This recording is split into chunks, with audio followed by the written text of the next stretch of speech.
He's played an important role in bringing human rights perspective to the preparatory meetings for the World Conference on Racism that took place in Geneva and in Santiago, Chile, as part of the Latin American preparatory process, as well as the actual conference that he attended as a delegate in Durban, South Africa in 2001.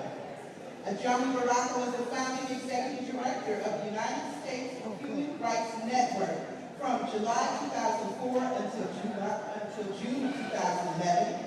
And during Baraka's tenure, the network initiated the Katrina campaign on internal displacement after Baraka was the first to formally identify the victims of Hurricane Katrina as internally displaced people.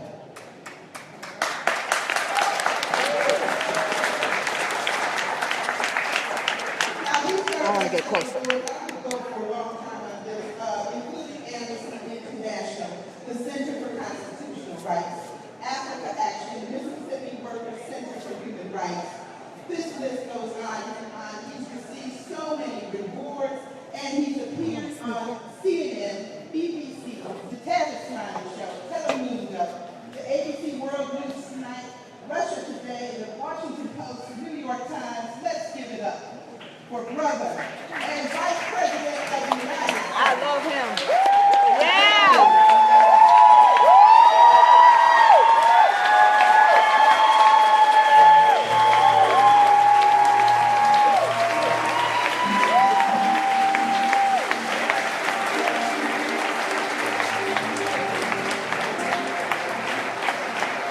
Are you ready to make history? Are you ready to make history? My brothers and sisters, it is my honor and my pleasure to be with you this afternoon where we are in fact making history.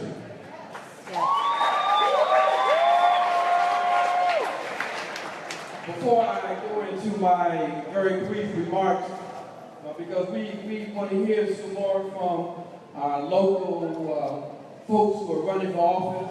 And of course, we have the treat of the day coming before us, and that is Dr. Jill Stein.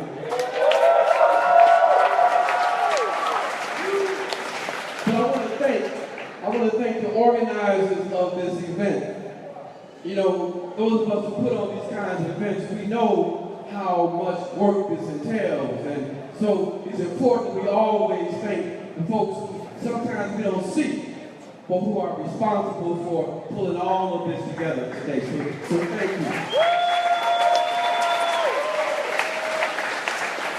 We want to also thank this outstanding band and this incredible music today. It has helped to move the day and to keep us in high spirits. And we have to be in high spirits because we have some difficult work to do. Because when we talk about trying to make history, you're talking about trying to change history, to disconnect, to de-link from what is already in place. And that takes a tremendous effort. But it also takes a real commitment to understanding the power of the people and understanding what has to be done to make that leap into a new kind of historical condition. It means that the struggle that we are engaged in, my friends, is a struggle to transform consciousness also. That is not just enough to talk about the political contradictions. We have to build a social movement and a new kind of psychology in this country also. Yes.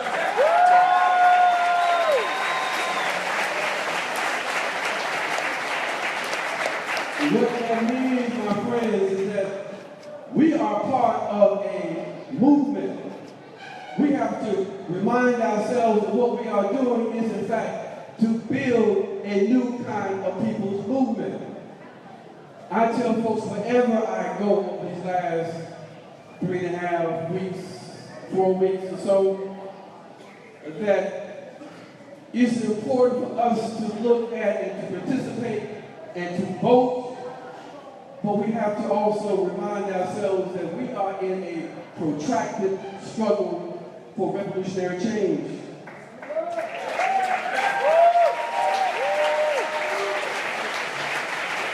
You see, some of us don't play with that word revolution. We understand its importance. We understand its seriousness. And we understand that we can't make revolutionary change without the people. So what we are doing with this campaign, what all of you are involved in with this work, is the work of transforming people's understanding and awareness, of helping people to understand that they truly have the power in their own hands.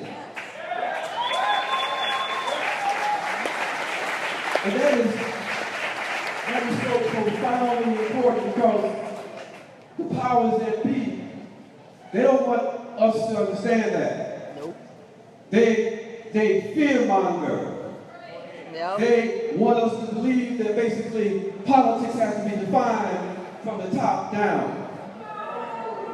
They want us to believe that the only options we have in terms of traditional politics is to vote for tootie dee or tootie done. But we are here to say no more.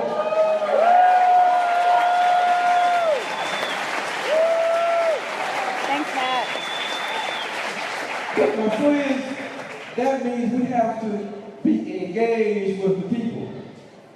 It means that we have to struggle with folks, because they have been very effective in that fear-mongering. Yep. And that's why some people are reluctant to step out with us at this point. Right. Now, we've had a tremendous number of people who have come our way over the last month and a half or so. And people are still kind of looking and wondering, you know, should they make the plunge? You know, should they come out in our direction? And that's all right. What we're going to do these next 2 months is to continue to engage with people, to show through our own example how you confront and overcome fear, to blaze the trail, if you will, so that people understand that they can be an alternative, and that alternative is in fact the Green Party. Yes.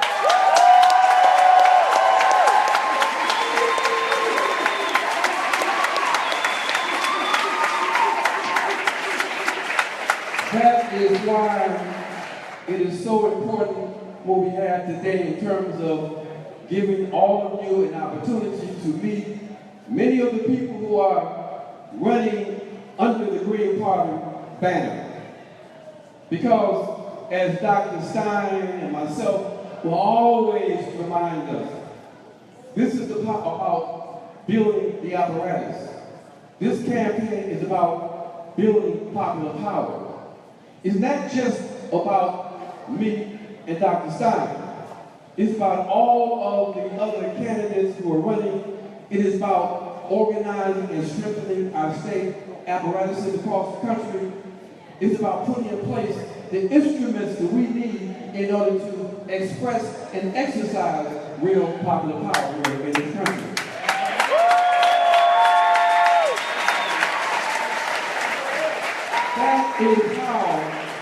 That is how you build a revolutionary process. We want to link up with all of the incredible work that people are doing around this country. People who are part of the various social movements, some who are not yet ready to engage in the electoral process. We want to engage those folks. Many of them are looking very closely at what we're doing. Many of them have said to me directly that, you know what, as a consequence of the decision that Dr. Stein made and bringing you on and looking at this party a little closer, you know, I'm thinking twice about how I should relate to the electoral process. That conversation I've been having across the country, that people who understand or are committed to revolutionary change, they're now re-examining how we relate to the electoral system. Now, for me, I've always understood its potential. I've always said that basically you can't be serious about organizing this country if you don't engage the state, if you don't figure out a way to creatively deal with the electoral system, that if you see a city council spot or a spot on a local board of education or even a state rep spot, and you can't organize and take that, well, it only takes in many cases a few thousand votes, then you might need to re-examine what you are doing in terms of your organizing. Okay? Those spots, in many cases, are there for us to take. That is part of the process of building alternative power. And it doesn't just mean that individuals should just jump up and run. That's all right to a certain extent. But what I'm talking about, my friends, is using and participating in the electoral process as part of a broader strategy for transformation. It is part of a strategy for building long-term power. Okay? It is not the end, but in fact, the beginning. We say that when we walk into this White House next year, Dr. Stein and myself.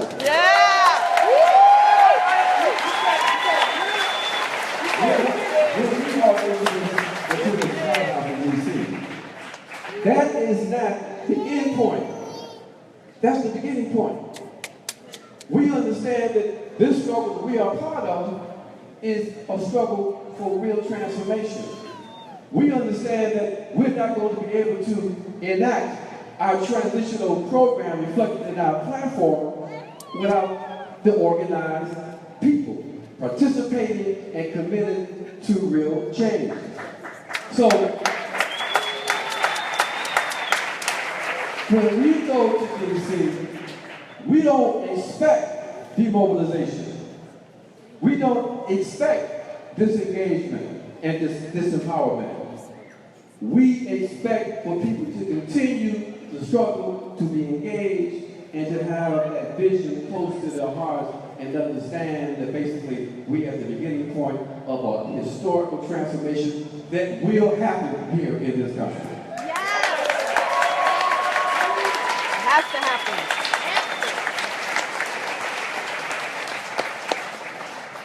My friends, this has been such an educational experience for me these last few weeks. I've had a chance to talk with people across the country and to hear some of the serious questions that they're raising. And they're raising serious questions because they are seeing also too that they're not going to allow themselves to be roped into this false choice of just having two elite corporate parties to choose from. They are asking the question, why do we still have 20 million people without adequate health care? Right.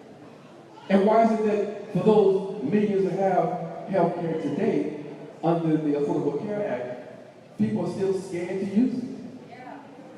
They're saying, what kind of society do we have? And why do we have a situation where members of the African American family in this country are frightened every time they leave the house and every time a police car falls in behind them when they're driving? What kind of society is that? They are raising the question as to what is it that in our society, in our communities, that we have people who are suffering unnecessarily from all kinds of diseases because their communities were used as waste dumps, toxic waste dumps. They say, why do we have to have a society and a state in which we are supposed to get permanent war? Why do we have millions of people who would like to work full time but can't find a full-time job? But yet they tell us that we are supposed to be experiencing an economic recovery from 2008. But folks are saying, you know what? We don't feel it. Nope. So they are raising these serious questions And we are there, and you have to be there to provide some of the transitional answers. And the main answer we have to provide is this.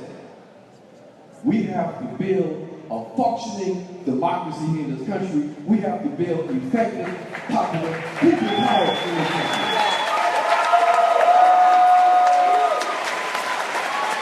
That's how we deal with those issues.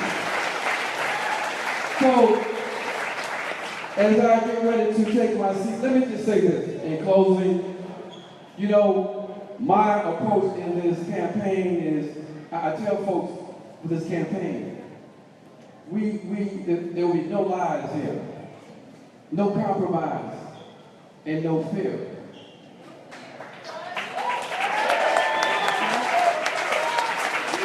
No lies in the sense that, you know, we believe in the ability of the people to understand reality.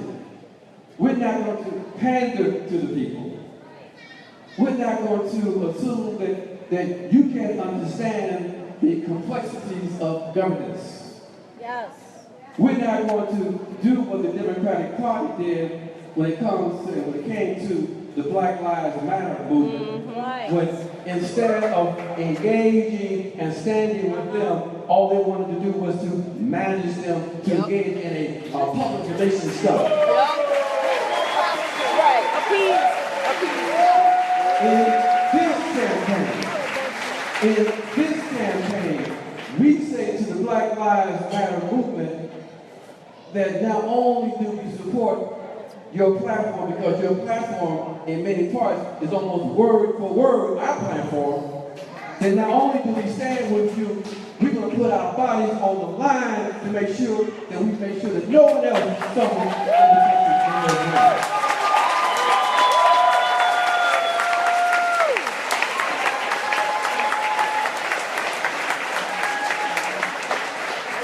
We say no compromise. When we walk into power, we're not going to make the mistake that some progressive and left organizations and parties have done, where they end up becoming hyper-pragmatic, or where they end up, in essence, managing the affairs of the elite. When we walk into office, we're going to make sure that we uphold the principles and ideals and the values of this party and our campaign, and there'll be no compromise for that. Yes.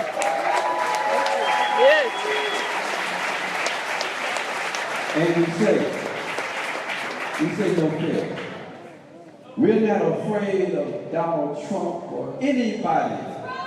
We understand the power of the people.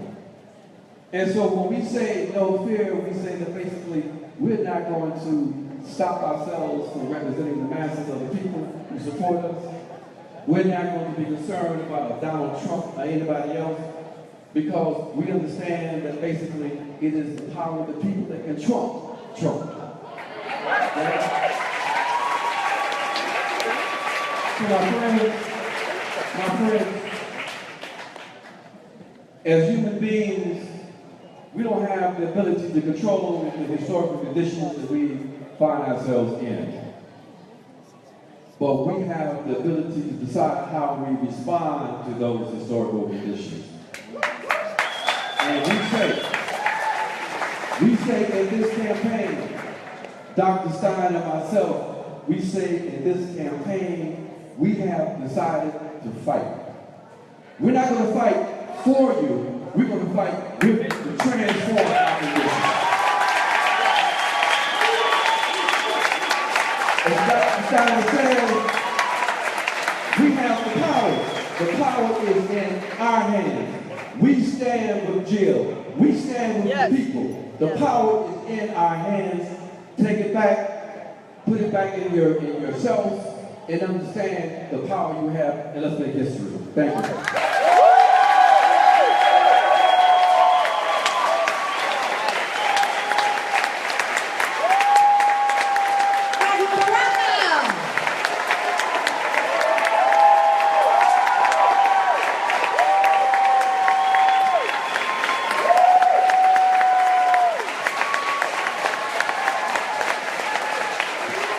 Join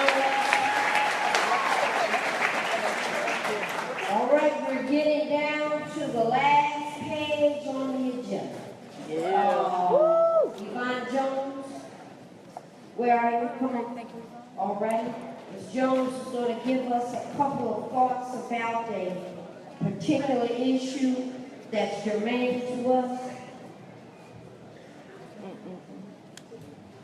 Free Reverend Pickney!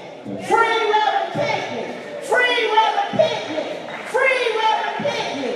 Who is Reverend Pickney? Yeah. Reverend Pickney is a political prisoner. Right. Why is he in prison? Because he did what everybody in this room is doing. Standing up for the people. Standing up for people who can't stand up for themselves. Standing up against those corporate dollars in Benton Harbor, Michigan. Where people felt so threatened by this one man that they put a whole political machine to put him in prison for allegedly changing the dates, not the signatures, the dates on 5 signatures, the 5 signatures, Oh my God. and then charge him with a misdemeanor, charge him with a felony. Oh my God. Sentence him to 2.5 to 10 years doing hard time for standing up, for starting a recall petition against a governor and mayor who was supporting big business in Benton Harbor, the gentrification and the removal of the people there. A man who spent most of his time every single day for the last decade or more helping other people to find their way out of the desolate times of Benton Harbor, Michigan. Reverend Pickney is me. Reverend Pickney is you. Because he stood up. He stood up. And because he stood up, we have to stand up for him. Free Reverend Pickney. Free Reverend Pickney. Free Reverend Pickney. It's not, you know, Reverend Pickney would say, it's not one thing, it's everything. We fight every single day for something. And this brother, he's sitting in prison right now, and he's still fighting. He's fighting against the deplorable food and conditions. He's fighting every day. And what I'm here to ask you is to stand up and fight with him. Remember Reverend Pickney. David Souls in the back, he's passing out literature. We're asking you to support Reverend Pickney. We're asking you to write him a letter to let him know that he's not doing time by himself. On September the 23rd, we're going to have a fish fry to raise funds to continue to help with his support and his legal defense. And we're asking those that can to come by. We have flyers on that. Just recently, they denied his appeal. And they denied it because they said they had no evidence, no information. And they said because he was the leader of the organization that led the recall petition, he had to be guilty. No, just that simple. No justice. No peace. No justice. No peace. And we want Reverend Pickney free. Free Reverend Pickney. Free Reverend Free Reverend Pickney. Free Reverend Pickney. So we're asking for your support because I tell you, it could be you, it could be me. Free Reverend Pickney. Free Reverend Pickney. All right, one more time. Free Reverend Pickney. Mr. Van Jones. Bill Meyer. Well, before we have the speaker talking about reparations, we have a very special guest this afternoon. Billie Holiday was one of the greatest jazz singers in history. DJ Holiday is Detroit's interpreter of Billie Holiday. She's going to sing the song that Billie Holiday ended all her shows with. A song that became one of the most powerful political songs ever written. I mean, it was on the front page of Time magazine and considered the most important song of the 20th century. You may know it. It was DJ Holiday.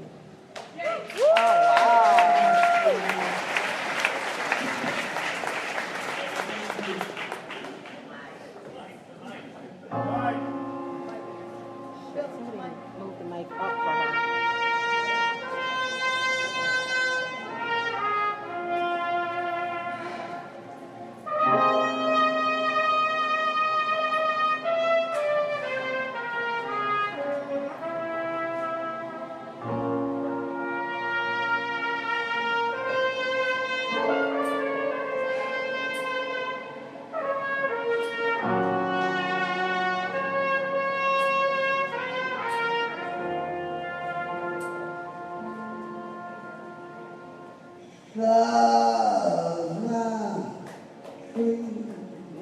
Yes. Bells strange fruit, blundery, and blood fruit. Black body swinging in the southern breeze. Grapefruit hanging from the poplar tree.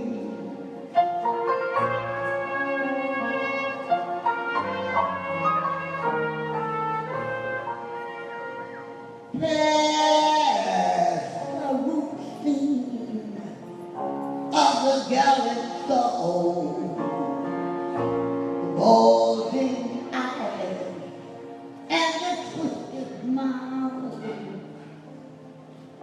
they of magnolia, sweet and fresh,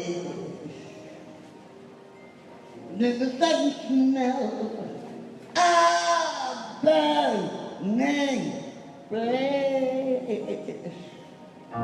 For here is the fruit of a crow's pluck. For the wind to gather, for the rain to stop, for the sun to rock, for the tree to drop in the very, very, very, very strange, a very strange and bitter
That's such an honor. It's a powerful song. Yes, I get to follow that. That's not fair, y'all. Not fair. All right. My name is Anita Bell.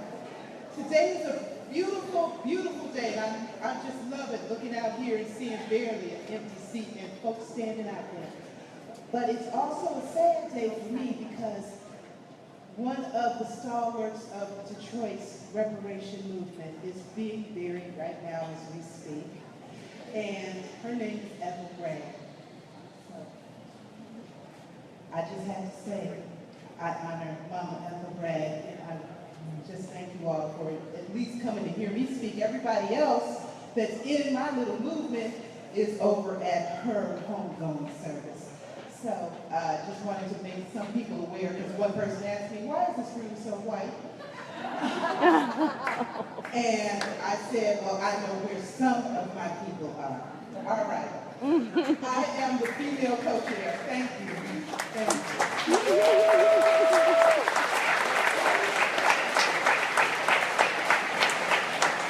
Trust me, Mother Bragg would be here. She would be on the front row, but it's just my male co-chair for the Cobra chapter, which is the National Coalition of Blacks for Reparations in America. This is Stan Bragg's mother. And so a lot of Detroit is a powerhouse for reparations, and so they're there, but I'm here. All right. I'm also the president of the Reparations Labor Union, and that's where I can speak to you on behalf of the Reparations Labor Union today. The Reparations Labor Union is a relatively new organization, and it is founded by 3 Black Jews from Detroit, and we were all members of the Downtown Synagogue. And we started this organization in 2013 in solidarity with the City of Detroit employees and retirees who were losing their wages and benefits and pensions during Detroit's recent bankruptcy. So some of you might be familiar with that. The Reparations Labor Union has a petition. And on that petition, we are asking for reparations by an executive order, and we need 100,000 signatures to ask the President to enact Congressman John Conyers' H.R. 40 by an executive order. So in that particular petition, where we need 100,000 signatures, I have the lovely Kate back there, just wave a hand, Kate, where you can sign the petition at the table, or you can text EZ sign to 313131, or download the Reparations app from iTunes and Google Play Store. So again, EZ sign to 313131, sign a petition at the table with Kate, or download the app from iTunes and Google Play Store. So I was asked, once we get 100,000 signatures and take the petition, if President Obama still says no, then what? And that's when the Reparations Labor Union took the position that we must have a president that will say yes to reparations. And that president is the Green Party's candidate of Jill Stein and Ajamu Baraka.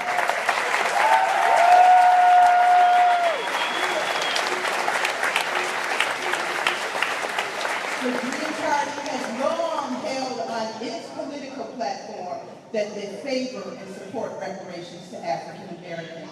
And so we don't have to wait for the Democratic Party to change their platform. We already can take that platform to the Green Party. And then when we get that White House, we'll have the executive order. Yes. So, of course, I want to invite Dr. Stein and Mr. Baraka to also sign the petition at easy sign 313131, or go to the table in the back. And I also want to invite them to have me work with them on reparations when they get to the White House. All right.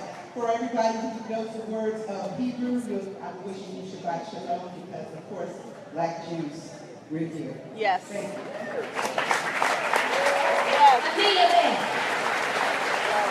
Mr. Lena Bell, she'll be here for a little while, so if you need to speak to her, you can. Fred, come on up. Come on up, Fred. Here we go. Mr. Fred Vitale has some information to share. Oh, hello, everyone. Afternoon. Oh, look at this. What a big crowd. Thank you. My name is Fred Vitale. I'm chairperson of the Green Party of Michigan. All right.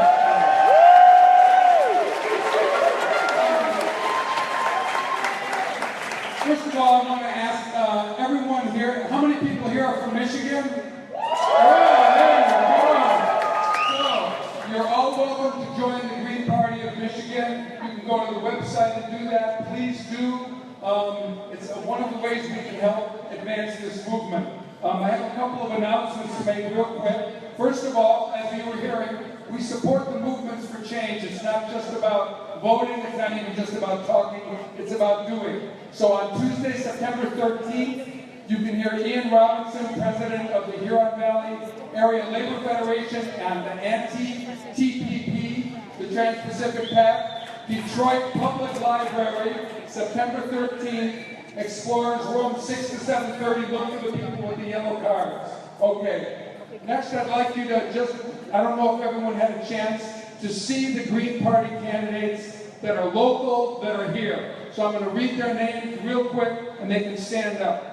Ellis Bowl, District, U.S. House District 1. John McDermott, U.S. House District 9. Ben Knox, House District 10. Marcia Squire, House District 14. Dan Finn, State House District 4. Tia Leak, are you here, Tia? Okay, Eric Beauregard, State House District 52. John Anthony LaPietra, District 63.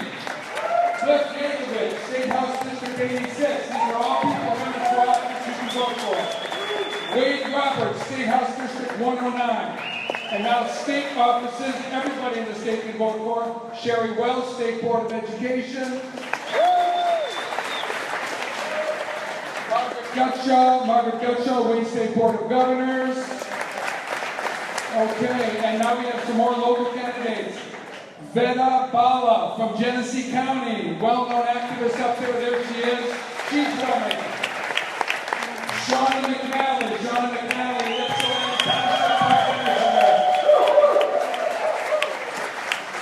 and lastly, we're endorsing candidate Eric Siegel, Oakland County Community College Board of Trustees.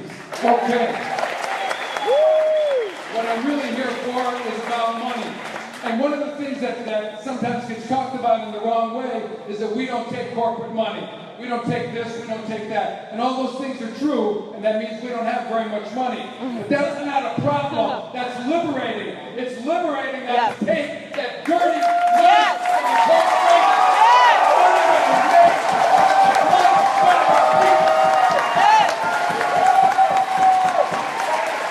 That money belongs to the people, not to political campaigns. Those profits have been taken with the blood and sweat of the people of Mexico, Central America, and for the people of the United States as well. So that money belongs to us, not to those corporate political parties. So we don't take any money, okay? Everybody here that you see walking around helping, all volunteers, okay? But that means that you need to help us. You need to help us make grassroots democracy real. One of the things about grassroots democracy is one of our 4 pillars of the Green Party. Grassroots democracy, ecological wisdom, nonviolence, and social justice. Grassroots democracy is the tool to achieve all the others. Without grassroots democracy, we can't win anything, okay? But at the same time, the goal of all of it is grassroots democracy. The goal of what we're fighting for is a complete transformation of this country. It can only happen one way, and that is with a mobilized, intelligent populace. It won't happen any other way. Fighting for their rights. Fighting for their rights. So please, when you think about giving money, it's not giving money to us, it's giving money to yourself. We need to fund this movement with our own stuff, with our volunteer time, with a little bit of our money, and with a lot of sweat and blood. Thank you very much. Go Green!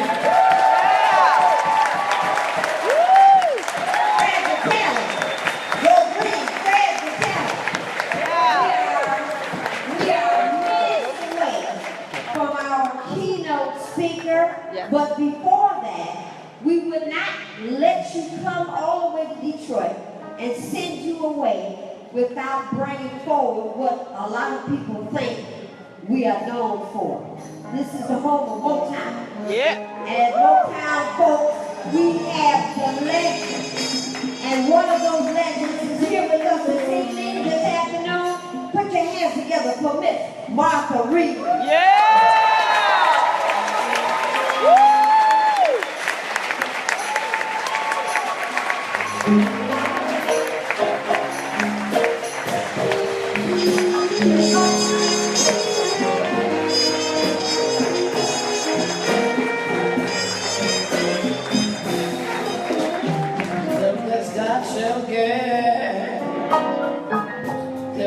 Not shall lose. So the Bible says, and it still is blue. Mama may have, Papa may have, but God bless the child. He's got his own, got his own.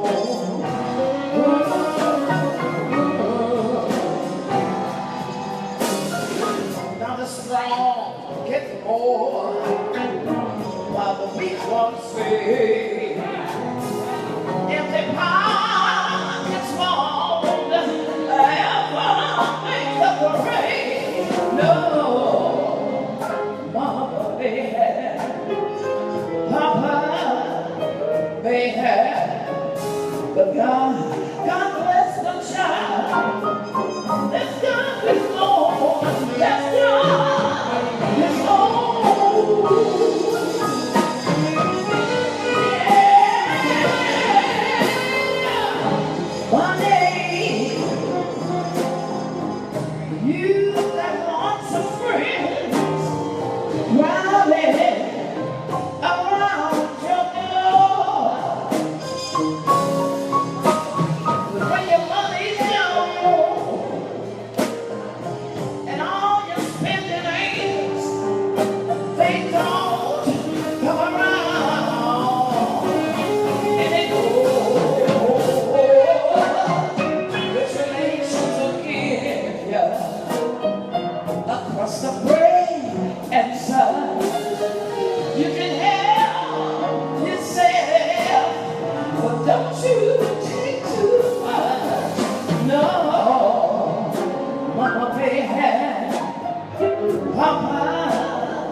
but he's gone. And all your business, they don't come around, nowhere to be found anymore. Rich relations are here. What's up there? Excellence. Does it come on in, honey? Have a seat. If don't you, take too much, no. Mama, baby. Papa might be good looking, but God bless the child who is standing on to be held up.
Not wait for the world to be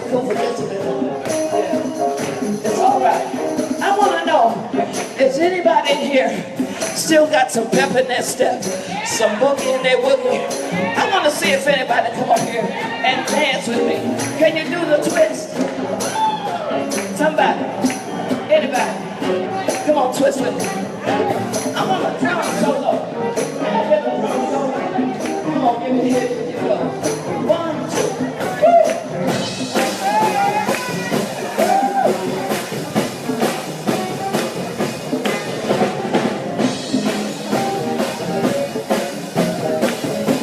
That's not a drum solo.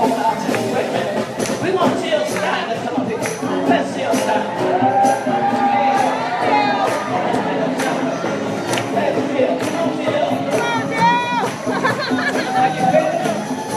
Can you do the jerk out?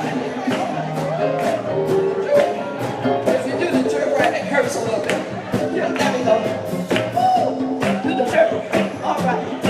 Hey, Jill Stein funky chicken. is a musician. In addition to the presidential candidate, she's also a musician. So I'd like to have her come up and play the congas. Just for a little bit. Come on, Jill. All right. Miss Jill Stein. Put your hands together. Oh, world. Can you do the swim?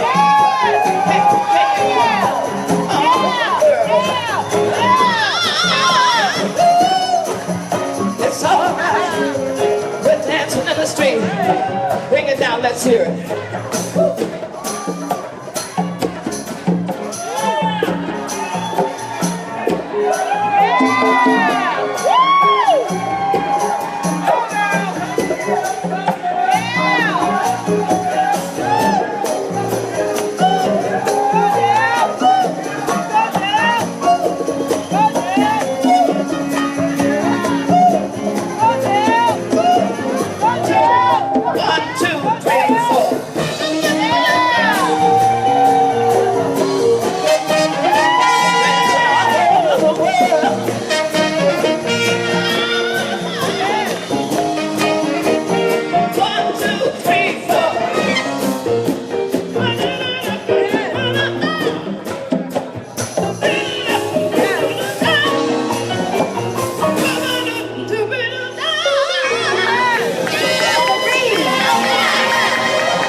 Reeves in the house, Jill Stein, Congo player. Yeah! We have come to the moment that we have waited for, and our keynote speaker is about to take the microphone and take us all the way home. I saw this young lady the first time a little while ago back in Benton Harbor, where she was already defending Reverend Pinckney a long time ago. Let's put our hands together for Green Party presidential candidate, Miss Jill Stein.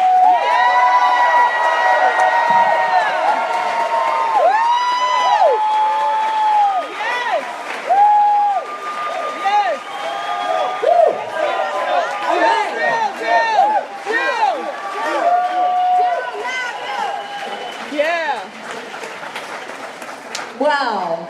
Yeah. I would say this is what democracy looks like, and that is what democracy sounds like. Because what's the point of a revolution if we can't dance to it?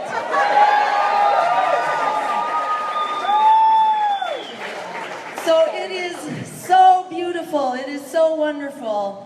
I can't tell you how exciting it is to be here in Detroit and in Michigan, the center of the struggle. the center of the fight back, where you are making history. What is happening in Detroit is what is coming to all of America. But what is so amazing about Detroit is that you are on the front line, but you refuse to fall in line. And you are standing up. You are standing up for all of us. You are standing up for our right to clean water for everyone as a human right. You are standing up for us for the right to a school system which provides high quality public education for every child in every community. You are standing up for a right to a food system which is healthy for workers and for people, for our communities and our planet. You are saying no to food deserts. You are saying no to an industrial food system that is poisoning our workers, our families, our communities, and our planet.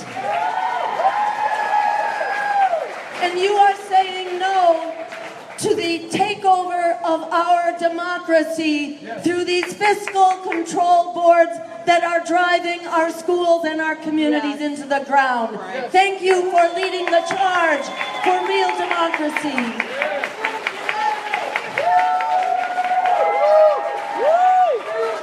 And you are saying no to the system of political prisoners that has imprisoned real heroes of democracy like Reverend Pinckney, Reverend Edward Pinckney.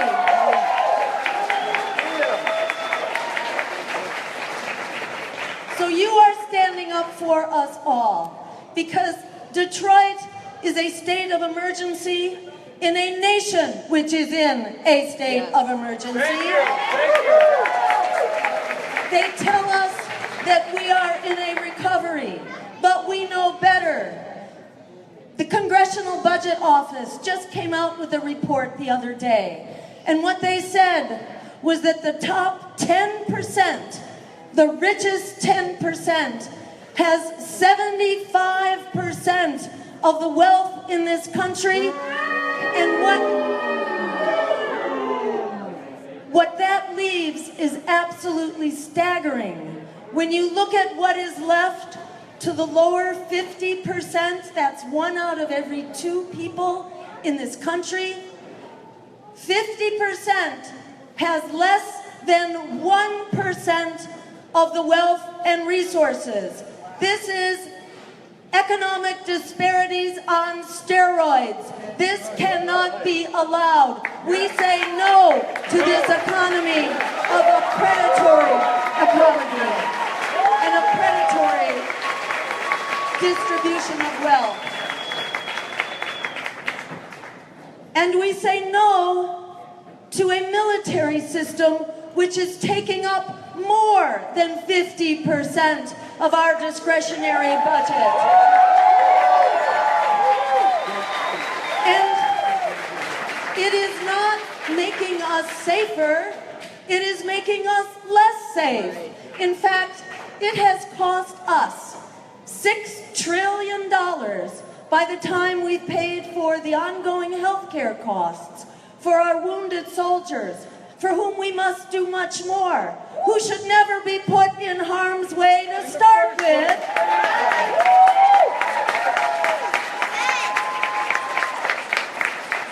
But the bottom line is for 2 wars alone, that is Afghanistan and Iraq, paying the costs of those 2 wars alone will cost us $6 trillion before we are done. Do you know what that means for every household in America? That is $50,000 that you will have put into these wars. This is almost half of our income taxes that goes to pay for the costs of this massive military budget. And what do we have to show for it? Failed states, mass refugee migrations which are tearing apart the Middle East and Western Europe, and worse terrorist threats. It's not getting better, it's getting bigger, it's multiplying, it's getting more dangerous and more vicious. These wars on terror are only creating more terror, and they are making us bankrupt in addition.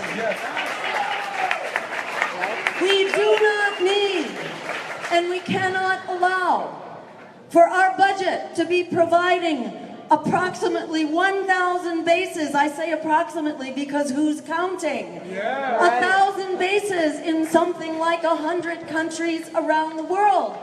No country in history has ever done this. This is what is called a dying empire. When you add up all the bases, all the foreign bases of all other countries around the world, do you know what it comes to?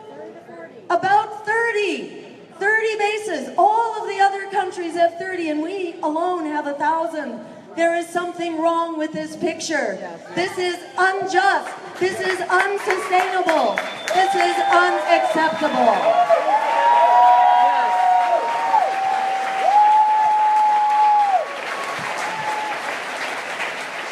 The good news, and there's lots of good news, let me just stress, in the same way that Detroit is fighting back, we must all fight back. And I just want to give a shout out right now.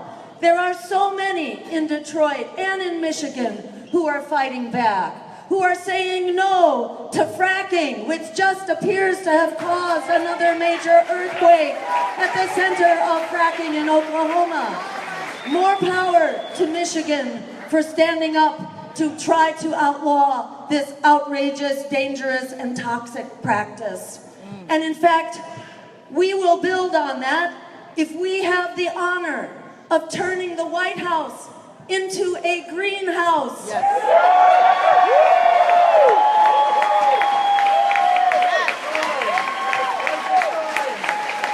We will ban, on day one, we will seek to put an immediate halt on all new fossil fuel infrastructure, starting on day one.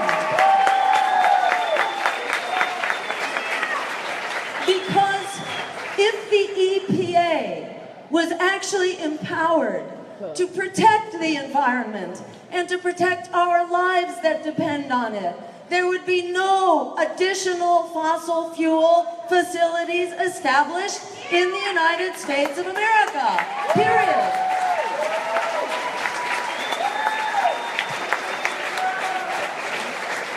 So I applaud the referendum to ban fracking here in Michigan. I also applaud the teachers, the valiant teachers who led the way to stand up on those rolling sickouts that actually got rid of the head of the school control board and showed them who really is in charge here.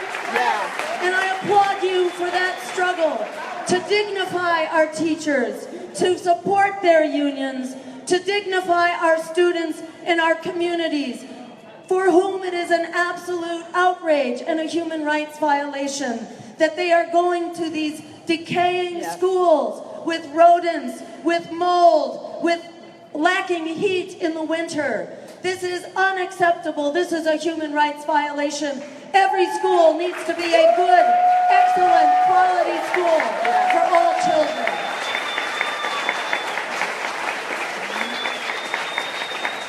And by the way, we're not asking for anything more than what the heads of this so-called education reform, the Arnie Duncans, the Rahm Emanuels, what do they provide for their children?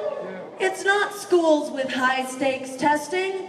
It's schools that teach to the whole student for lifetime learning with music, with art, with recreation, with community engagement, and small classroom size.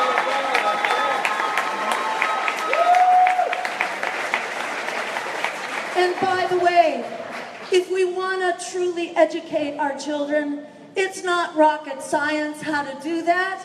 It means small classroom size, and it means bringing kids to school who are ready to learn, which means not afflicted by poverty, the greatest obstacle to education that there is.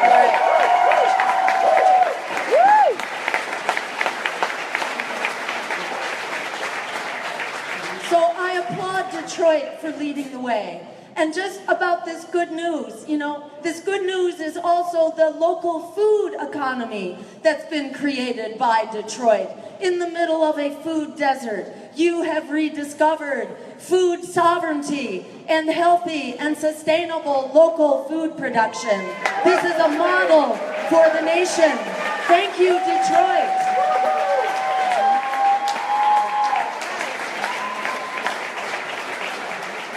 So, the good news that you are creating in Detroit is the good news that we must bring to America. Because in fact, this is a democracy. We are not limited to just 2 deadly choices. No! Jill, not hell! Jill, not hell! Jill, not hell! Jill, not hell! Jill, not hell! Jill, not hell! Jill, not hell!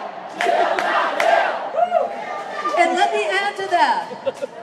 We are also the alternative that many Trump supporters are actually looking for, because many of Trump's supporters actually are not motivated by supporting Donald Trump.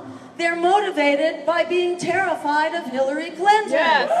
We need to give them another way to oppose Hillary Clinton. Yes. So let me just go through some of the good news, because we're told to think that the problems we have are absolutely unsolvable. They are inevitable. Resistance is futile. We should just go home and lie down on the railroad tracks. But we got news for them. In the words of Alice Walker, the biggest way people give up power is by not knowing we have it to start with. We got it, and we intend to use it. Yes.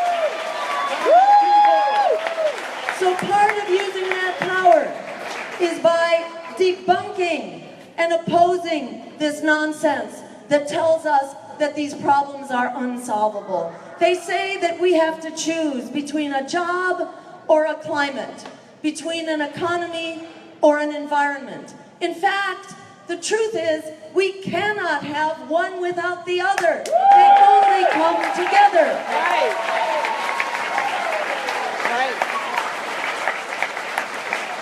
That is why we are supporting, as the major plank in our platform, a Green New Deal, an emergency jobs program.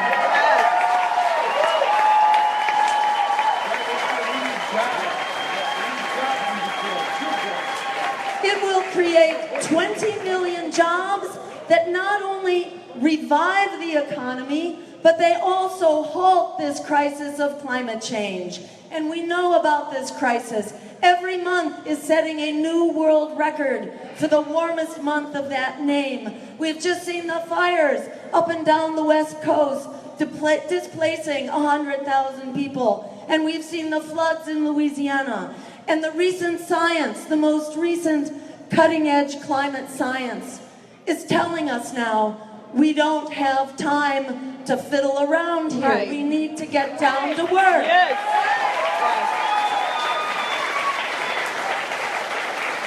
And just to be clear, what that science says, this was described by a senior scientist from NOAA, the National Oceanic and Atmospheric Administration, who was speaking in front of a insurance agency conference a couple months ago.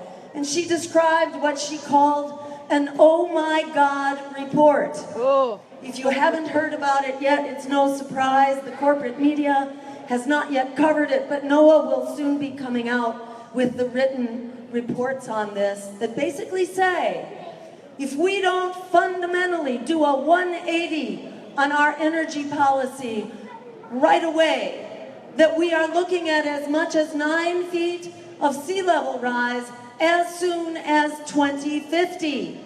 9 feet is not a hit that civilization can sustain. It is every population center on the coasts around the world. This is not something we have to try to deal with, including somewhere around 16 nuclear power plants at sea level here in the US alone, which will all go Fukushima. We cannot afford that. This is why we must stand up, like our lives depend on it, for a Green New Deal that will zero out fossil fuels by 2030.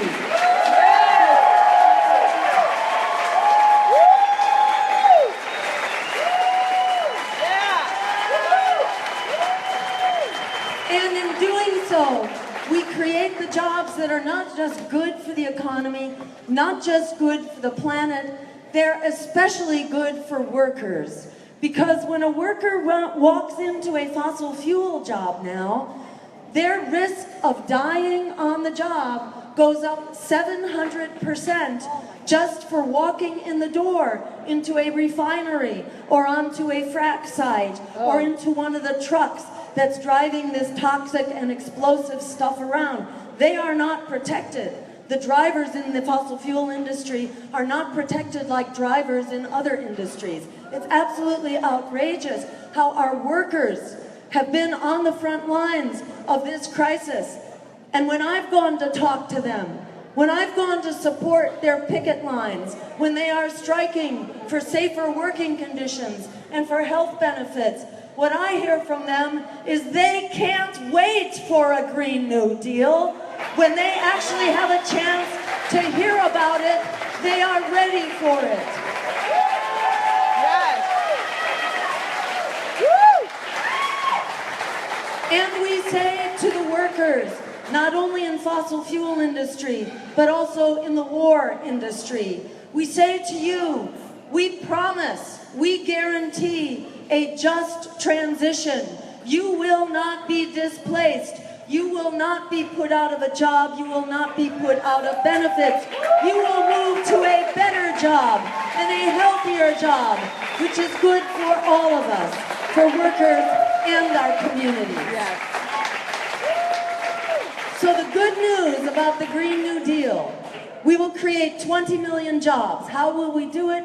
We will do it like we already did it in the New Deal. This isn't rocket science. We can do this, and there are many ways. So we will provide grants and incentives, particularly to small businesses, to worker cooperatives, to nonprofits, to start up the small businesses we need to transform our energy supply, to insulate and weatherize our buildings, to create the efficiency devices that we need to move into this new economy. We will create the factories. This is the anti-NAFTA program. Yeah. Yes. This is the anti-TPP program. This is about bringing back the jobs that we need right here and elevating our wages and adopting a minimum living wage of $15 an hour for starters. And we are talking about the human right to a job for everyone who is ready and willing to work. You have a job in the new Green Deal.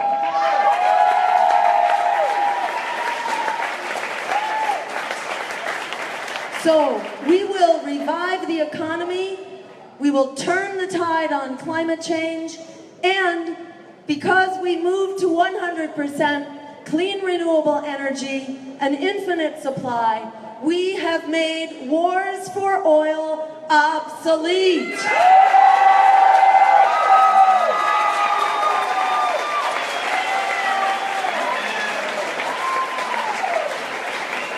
So another piece of good news.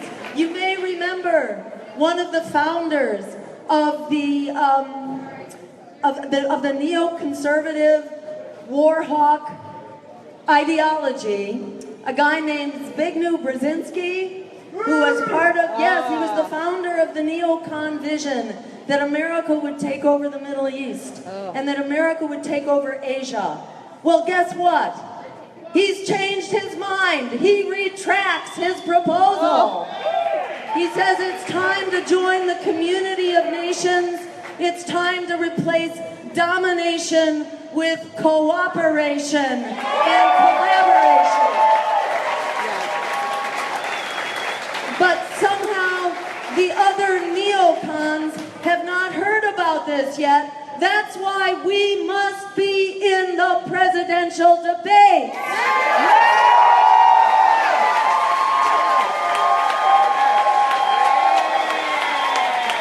We must be there to challenge this propaganda that tries to justify these catastrophic regime change wars. The only way they have a prayer of pushing forward with this outrageous failed policy is if they silence the truth and they silence the opposition. That is why we are going to put our bodies on the line for democracy and for open debate.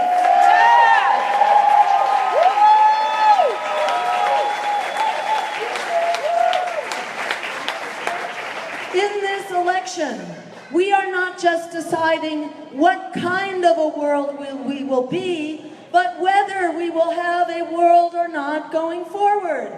On climate change, whether we will declare a climate emergency and create a Green New Deal to create a wartime scale mobilization. If we thought Pearl Harbor was a national emergency, how about losing all of our harbors? That's what we are looking at.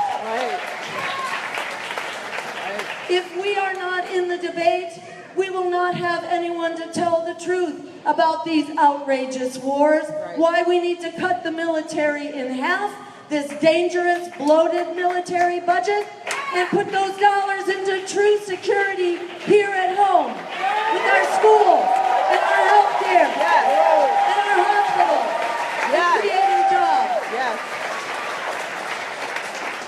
And our lives are also on the line on nuclear weapons. Hillary Clinton, it's not just Donald Trump. We should have a lot of trouble sleeping if Donald Trump gets elected, but we should also have a lot of trouble sleeping if Hillary Clinton gets elected.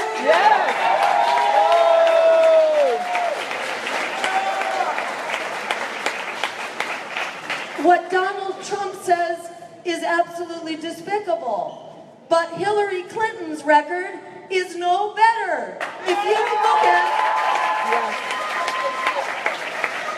Yes, Donald Trump is very blunt, and he says things in an extremely horrifying way.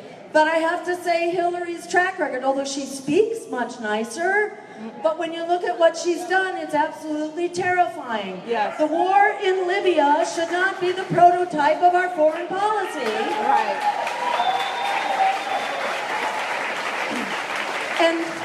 And Hillary wants to start an air war over Syria. That's what a no-fly zone is. It's an air war with Russia. We have 2,000 nuclear weapons on hair trigger alert. We cannot, by any means, begin to think that there will not be reasons for those hair triggers to get triggered if we are at war with Russia in the skies of Syria. We cannot go down that dark alley. We cannot do that. We need a new way forward in the Middle East, a new kind of offensive. It's called a peace offensive in the Middle East.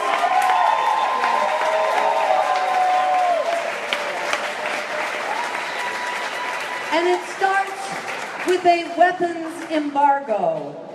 Fortunately, since we are providing the vast majority of the weapons to the Middle East, including over $100 billion worth of weapons to Saudi Arabia, who can do whatever they like with them.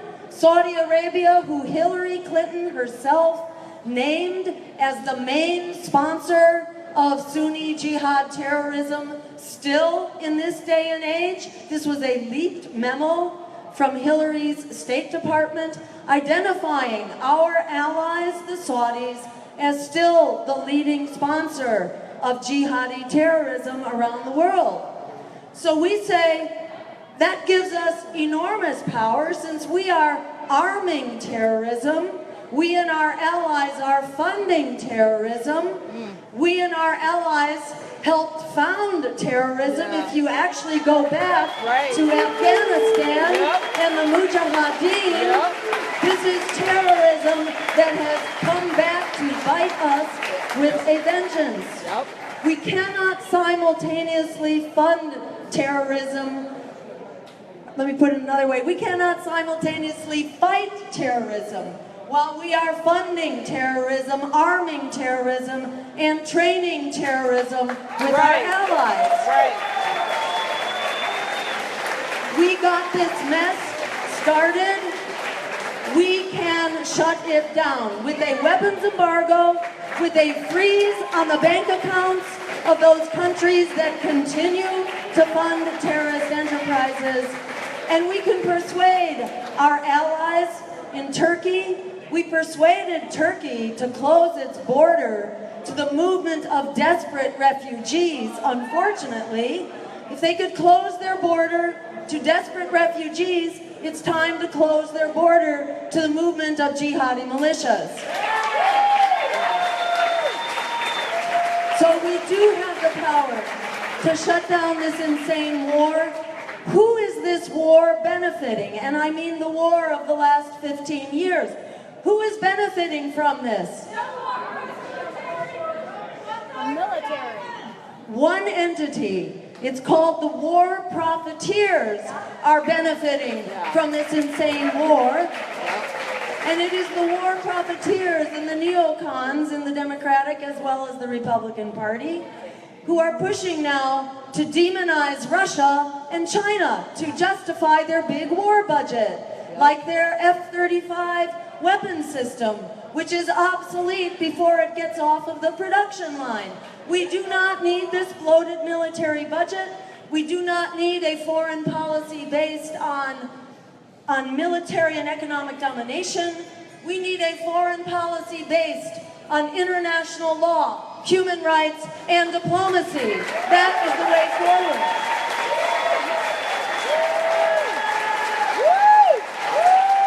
And that applies, by the way, that applies across the board. We must not be in the business of funding or arming our allies who are systematically and massively violating human rights and international law. That includes, and we need to say this with all humility, of course, because we ourselves are as guilty as anyone. Let's be clear about that. But we need to say to our partners, including the Netanyahu government in Israel, including the Saudis, each of them are basically war criminals and are violating international law and human rights systematically in so many ways. It's time to stop funding and arming the violation of human rights. Yes.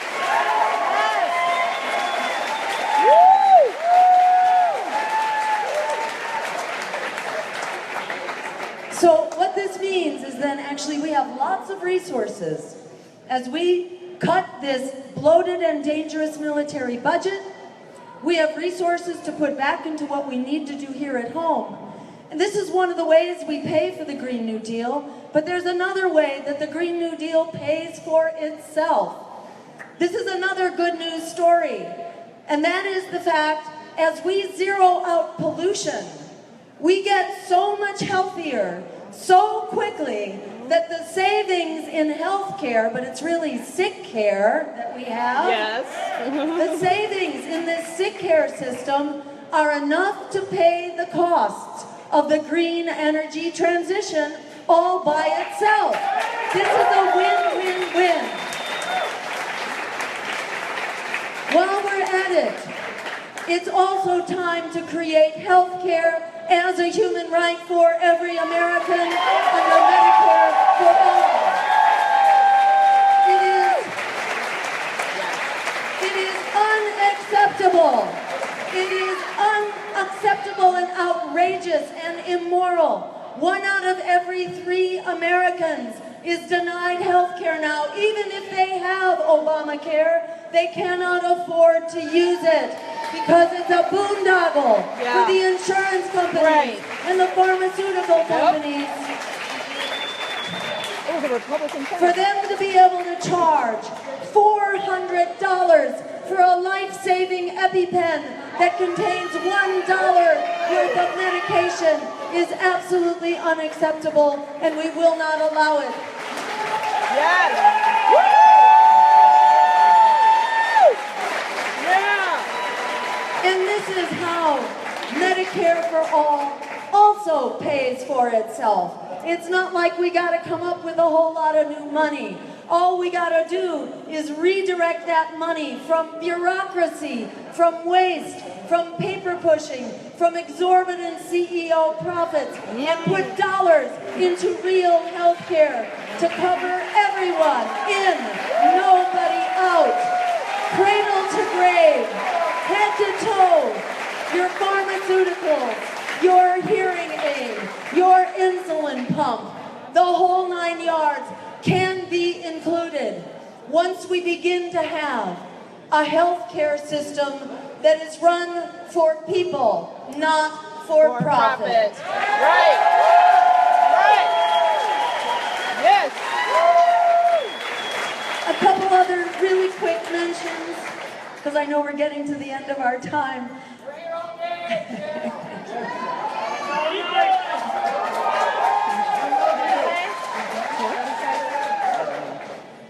On immigrant rights, let's be clear.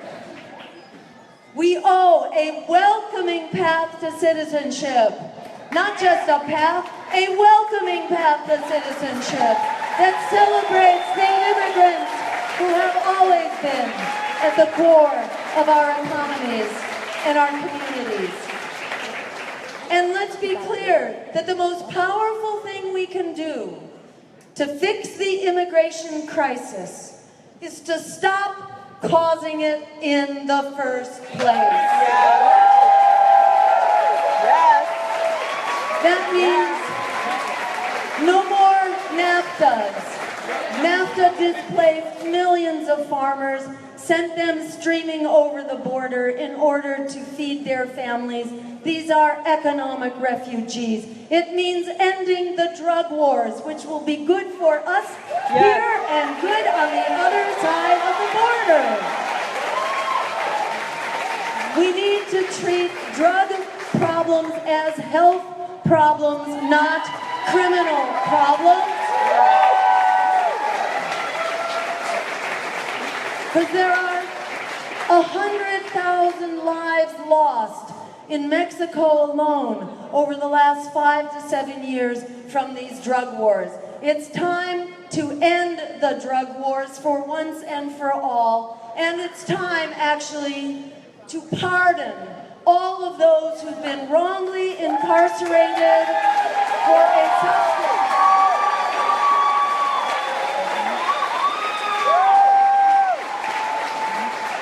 I can tell you with the authority of a medical doctor that marijuana is a substance which is dangerous because it's illegal. Yes.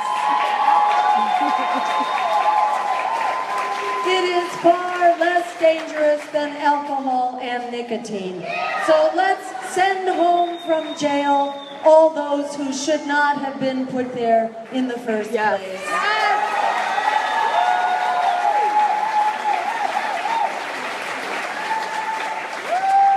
Not only send them home, but send them home with job training and a real job at a 15 an hour minimum wage as part of the Green New Deal.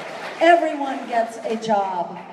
And let me also say about this crisis of violence that afflicts us in this country, we are a garrison state where everyone, not everyone, but way too many people feel like they need to have a gun in order to be safe.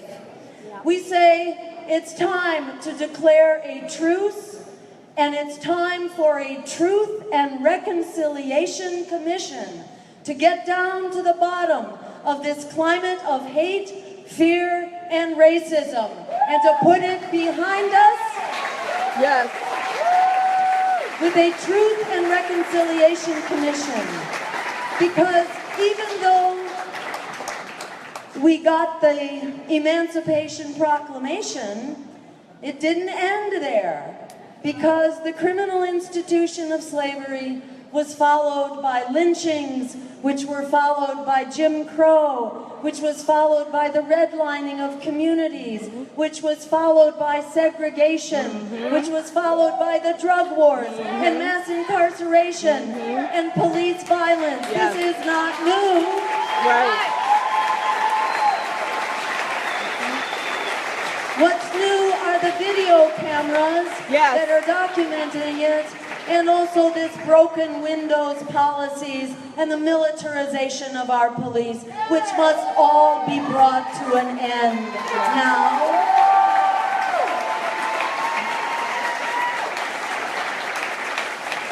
So we support the Black Lives Matter campaign. We support, unlike the Democrats, who you may have heard recently, the leaked email said, just pat them on the head and send them on their way. Right. They couldn't be more wrong. This is another reason why we need to vote the bums out. Yes! The lesser evil. Yes! Part of a race to the bottom. Yes! Vote the bums out! Donald Trump is terrible on immigration, on racism, on Islamophobia. But we say deporting immigrants is not worse than bombing Muslims around the world. That is not okay either. Right. It's not okay to deport Muslims, and it's not okay to bomb their countries.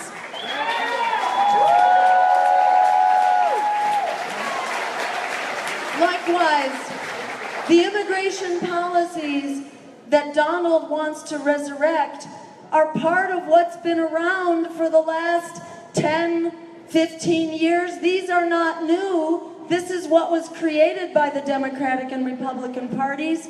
Why the Republicans are the party of hate and fear, the Democrats are the party of deportation and detention and night raids, Right. more than all other presidents in the 20th century. So forget this propaganda that tells you things will be fine with the lesser evil. You know, in fact, what are they doing to promote Hillary? They're not talking about Hillary. They're just talking about how terrible Donald Trump is. Right. Well, that doesn't do it. No. Democracy needs a vision. Democracy needs a moral compass.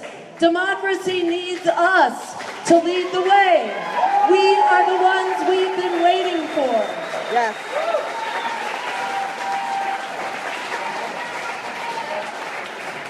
Like Frederick Douglass said, power concedes nothing without a demand. It never has and it never will. We must be that demand. It will not come from a lesser evil politician. And by the way, what is lifting up this right-wing extremism from which Donald Trump gets his support? This is growing out of the crisis of globalization, the crisis of financialization, the crisis of these global corporate trade deals that give the power to the global economic elite and force workers into this race to the bottom across borders against each other. Where did these policies come from? Oh, I think it was Bill Clinton Yes. with the support of Hillary that gave us NAFTA, that gave us Wall Street deregulation, that brought the crash of our economy down on our heads. So unfortunately, the Democrats are not the solution to Donald Trump. They are part of the problem that has given us Donald Trump. Putting another Clinton in the White House is not the solution. There's a saying that goes, fool me once, shame on you. Fool me twice, shame on me. Let's not be fooled. Let's not let our friends be fooled. Let's not let our families and our communities be fooled. Let's get out there and talk to people and tell them the truth, that we can have an America and a world that works for all of us. Just so you know the strength of your numbers. 1 point. We are coming up in the polls, even though the polls are mainly expected voters, usual voters, predicted voters, but we are all about empowering all of America, disenfranchised voters to come back and come out. This is half of the potential American vote that we can bring out for the first time. So the numbers, don't be fooled by them. And remember this, we are coming up in the polls despite the fact that there is a media blackout. Donald Trump has had $4 billion worth of free media. Hillary Clinton has had $2 billion. We've had essentially zip, yet we are coming up without that support by word of mouth, by way of what we do, how we tell and mobilize each other. I don't know how many of you saw the CNN town hall meeting that Ajamu and I were able to do. It was basically 90 minutes. It was basically 90 minutes solid of what you cannot say on primetime TV. He said it, and people loved it. Yes. And they heard what they are dying to hear. And we were trending #1 on Twitter. So who would say the American public is not ready for truth and justice? They are ready for truth and justice. We are ready for truth and justice. And the one last thing I want to leave you with to know your power is this. There are 43 million young people and not so young people who are trapped in predatory student loan debt with no way out, without the job to pay that debt back. This was a predatory agreement. The contract already got torn up by Wall Street when they crashed the economy. The jobs are not there. So we say if the contract was torn up by Wall Street, then it should be torn up for the young people who are the victims of Wall Street.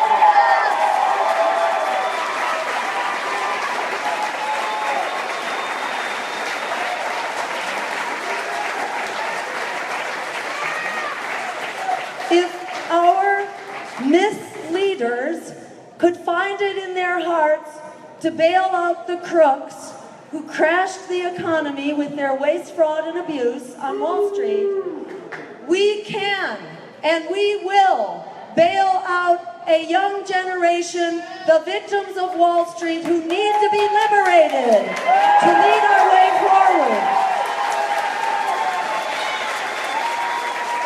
Because social transformation, the hard work of transforming society, has always been led by the millennial generation, whether it was the civil rights movement, or the Black Lives Matter movement, or the peace movement, or the immigrant rights movement, or the climate justice movement. It is all being led by the millennials, even though they have two hands tied behind their backs right now. We need to liberate them to lead the way forward for all of us, for an economy of the future. for the climate of the future, for the justice of the future. We need the millennials to lead the way forward. We can have an America and a world that works for all of us. We have the numbers because 43 million young people, here's the secret, 43 million is enough to win a three-way presidential race.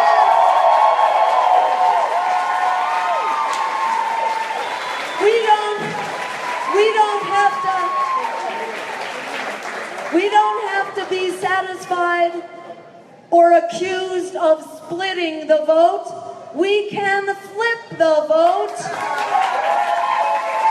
by empowering young people to come out and take over this election and win it, to cancel student debt, to make higher education free in our public institutions and human rights, and a Green New Deal that will end the crisis of our economy and our climate.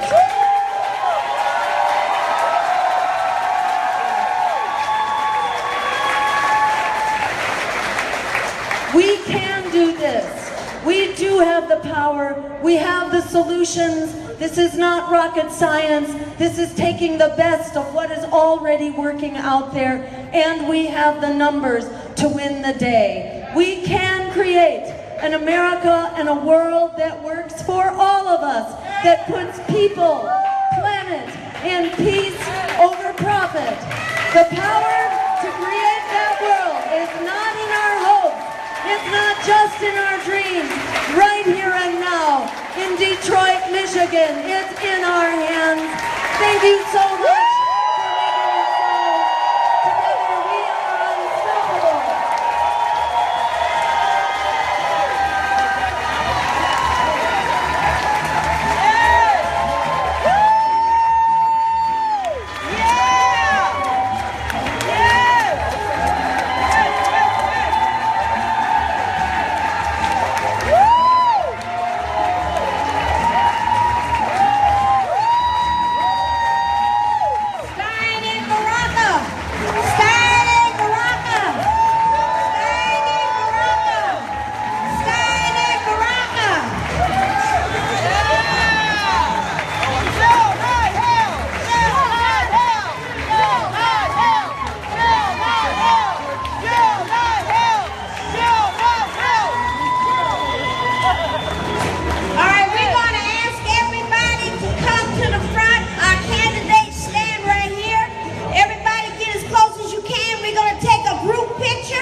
You do